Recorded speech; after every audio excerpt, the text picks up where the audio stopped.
Bismillahirrahmanirrahim. Assalamu alaikum dear students.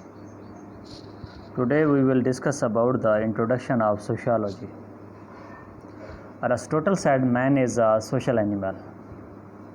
यानी कि इंसान जो है एक माशरती जानवर है and without society इंसान की सर्वाइवल नामुमकिन है. Sociology is the branch of social sciences.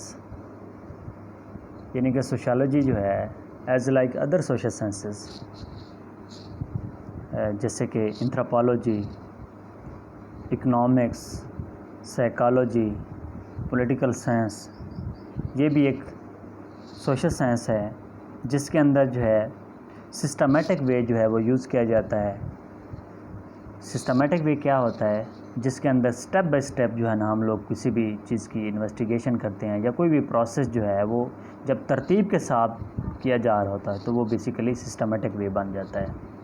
और इसी तरह एम्पिरिकल इन्वेस्टिगेशन का मतलब है जिसके अंदर हम लोग कोई ना कोई रिसर्च करते हैं, साइंटिफिक अप्रोच यूज़ करते हैं, तजर्बात करते हैं और उसकी बेस पे फिर क्रिटिकल एनालिसिस करते हैं या कोई फाइंडिंग देते हैं, तनकीदी अपना तज्ज़िया पेश करते हैं जिसकी बेस के ऊपर या जिस पे हम लोग अमल करते हुए सोसाइटी के जो सोशल इश्यूज़ हैं उनको एड्रेस करते हैं, उनके रियल काजेज़ को हम लोग फाइंड आउट करते हैं और फिर उनका कोई ना कोई बेस्ट वे में सॉल्यूशन जो है वो तलाश करते हैं.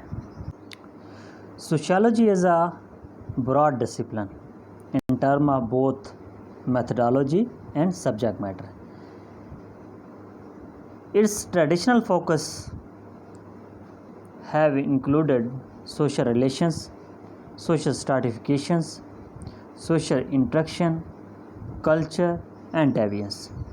यानी कि ट्रेडिशनली तौर पे हम लोग इसके अंदर जो है वो सोशल इंटरेक्शन को देखते हैं, सोशल स्ट्रैटिफिकेशन को देखते हैं, कल्चर को